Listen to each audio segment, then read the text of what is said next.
হ্যাঁ গো, বলছি আজ কি বাজারে যাবে নাকি? বাজারে যে যাবো গিন্নি, কিন্তু সেখানে গিয়েও তো কোনো লাভ হয় না। আমার কাছ থেকে তো কেউ তেমন কিছু নেয়ই না। প্রত্যেকদিন যাই আর বোকার মতো বসে থাকি। দেখো, তা বললে তো আর হবে না। আজ না হয় কেউ কিছু কিনছে না, কিন্তু কাল তো কিনতেই পারে। এখন এইসব ভেবে বাড়িতে বসে থাকলে তো আর সংসার চলবে না। সে তো ঠিকই বলছো, কিন্তু গিন্নি। কোনো কিন্তু না। তুমি যাও এখন বাজারে, গিয়ে তো দেখো যদি কিছু বিক্রি হয় তো। আচ্ছা বেশ।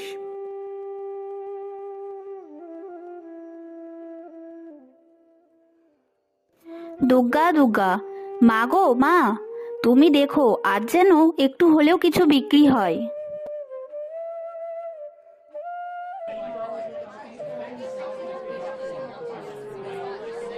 কি জানি আজকেও বিক্রি হবে কিনা।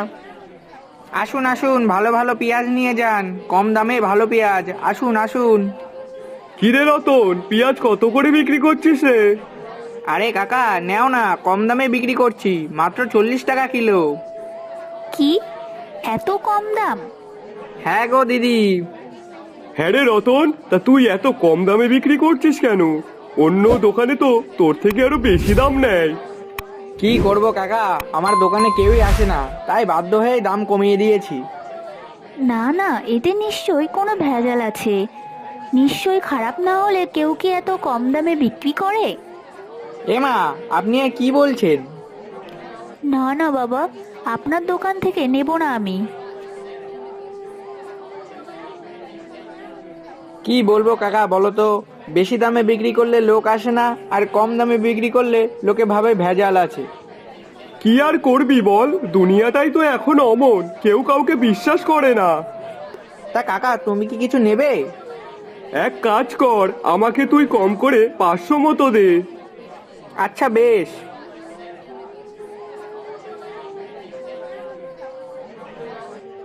ঠিক আছে কাকা, আবার এসো তাহলে। হ্যাঁ হ্যাঁ।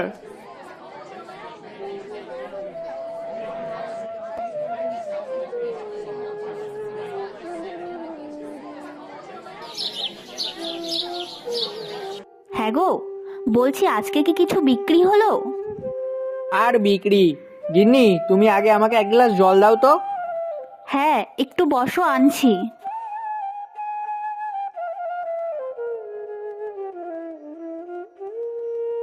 হ্যাঁ গো, কি হয়েছে? তোমাকে অত চিন্তিত দেখাচ্ছে কেন? হ্যাঁ গো গিন্নি, আমি ভাবছি অন্য কোনো কিছু বিক্রি করব। এমনিতেও পেঁয়াজ উৎপাদন তেমন হচ্ছে না, আর যাও বা হচ্ছে সেগুলো বিক্রি হচ্ছে না। কি করে যে সংসারটা চালাবো, এই ভেবেই পায়ের তলার থেকে মাটি সরে যাচ্ছে। ছেলেটার কিছু চাইলেও কিছু এনে দিতে পারি না। আচ্ছা শোনো, অত ভেবে লাভ নেই। দেখো এখন যা ঘরে আছে তাতে কয়েকদিন তো যাই হোক করে চলে যাবে। আর আশা করি এর মধ্যে নিশ্চয়ই কোনো না কোনো একটা উপায় তো ঠিকই পেয়েই যাব। আচ্ছা নাও, অত ভেবে লাভ নেই, চলো খেতে চলো। তা খোকা কই, ও খাবে না? ওর খাওয়া হয়ে গেছে, তুমি খাবে চলো। তা তোমার খাওয়া হয়ে গেছে? না গো, এখনো হয়নি। তোমার জন্যই তো বসেছিলাম এতক্ষণ। নাও চলো এবার।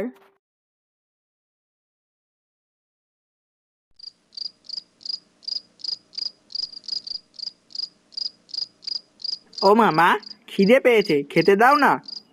পড়তে বসলেই কি যত খিদে লাগে? হ্যাঁ, তোকে এখন আমি কি খেতে দেবো বল? আহা, শুধু শুধু কেন বকছো ওকে?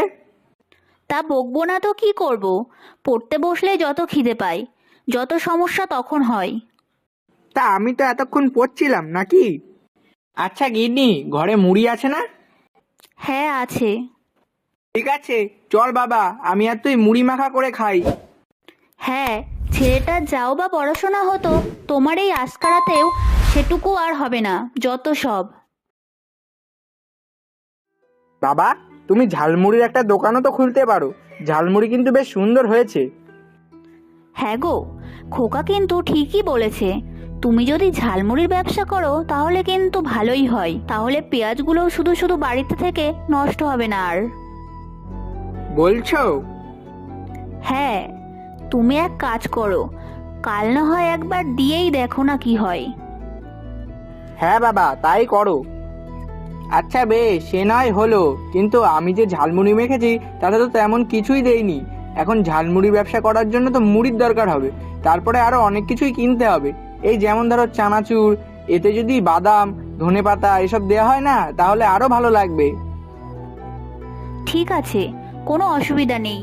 আমার কাছে কিছু টাকা আছে, তুমি কালকে দোকান থেকে গিয়ে কিছু মুড়ি আর চানাচুর, বাদাম কিনে নিয়ে এসো। আর ধনেপাতা তো আমাদের উঠোনের এক পাশেই হয়েছে, সেখান থেকে না হয় তুমি তুলে নিও।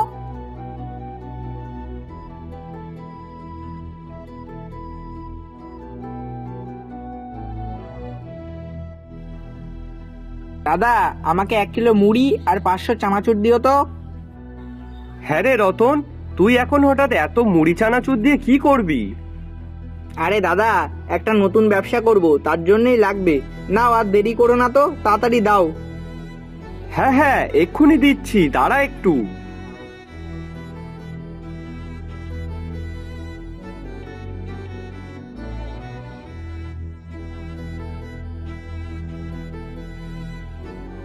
জিন্নি, পেঁয়াজ কাটো তো। হ্যাঁ, সে তো কাটতে হবেই। তা তুমি এক কাজ করো, ওখানে দেখো কিছু পেঁয়াজ আর লঙ্কা আছে, ওগুলো একটু এনে দাও, আমি তাড়াতাড়ি কেটে দিচ্ছি।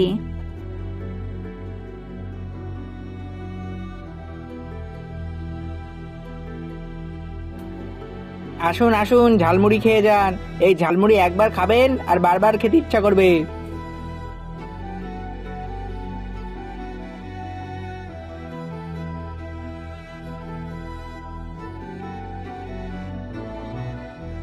হ্যাঁ রে রতন, ঝালমুড়ির দোকান কবে থেকে খুললি? এই তো জমিদার মশাই, আজকেই নতুন দোকান দিয়েছি। তা হঠাৎ ঝালমুড়ির দোকান দিলি? আসলে জমিদার মশাই, পেঁয়াজ বিক্রি করে কোনোভাবেই সংসার চলছিল না, তাই কি করব ভাবতে ভাবতে গিন্নি হঠাৎ বলল ঝালমুড়ির দোকান দিতে, তাই দিয়ে দেখলাম এতে যদি কিছু রোজগার হয় তাহলে সংসারটা কোনো রকমে চলবে। বাহ বাহ, বেশ বেশ, তা এক কাজ কর, আমার জন্য তুই একটু ভালো করে ঝালমুড়ি মেখে দে তো দেখি। হ্যাঁ হ্যাঁ, এক্ষুনি দিচ্ছি।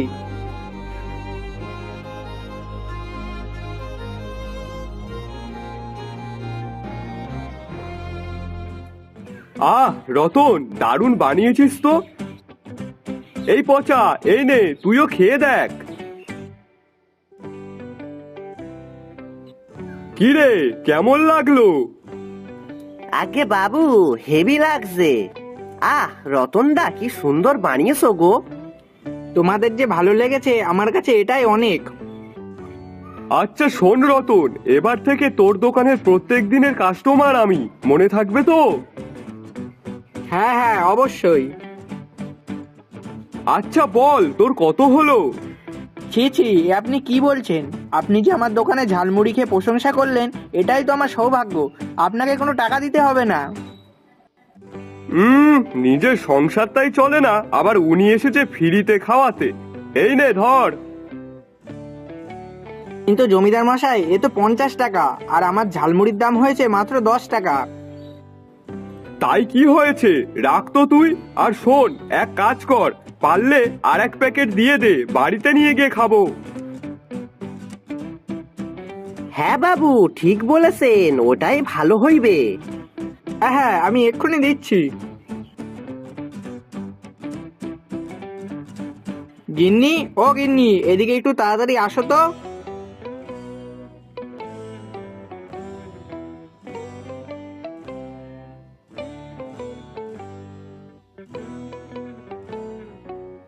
কি হয়েছেটা কি? ওমা, আজকে তোমাকে এত খুশি দেখাচ্ছে কেন? জানো গিন্নি, ঝালমুড়ি আজ প্রথম দিনই খুব ভালো বিক্রি হয়েছে। জমিদার মশাই নিজে এসে ঝালমুড়ি খেয়ে গেছে আর বলেছে প্রতিদিনই খাবে। এই দেখো, আজকে রোজগার। বাহ বাহ, এ তো বেশ ভালো কথা। দেখেছো, আমি বলেছিলাম না, ঠাকুর কোনো না কোনো উপায় ঠিক একটা বার করবে। হ্যাঁ গো। যাক, এমন বিক্রি যদি প্রত্যেক দিনই হয় তাহলে বেশ ভালোই হবে। হ্যাঁ গিন্নি, আমি ভাবছি এবার দুবেলা করে বসবো। সকালের দিকে একটু বেলা করে যাব, আর সন্ধ্যের সময় যাব। হ্যাঁ, তাহলে তো আরো ভালো হয়।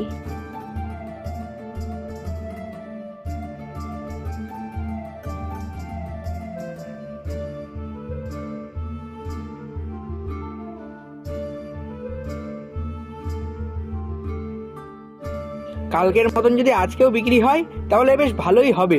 হে ঠাকুর, তুমি একটু দেখো। আসুন আসুন, ঝালমুড়ি খেয়ে যান। চোখে জল, মুখে হাসি, যা খেয়ে হবে খুশি। মাত্র 10 টাকা, মাত্র 10 টাকা।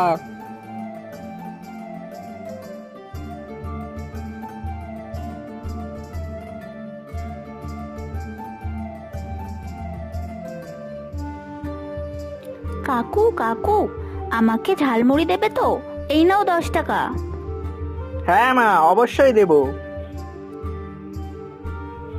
এই নাও মা।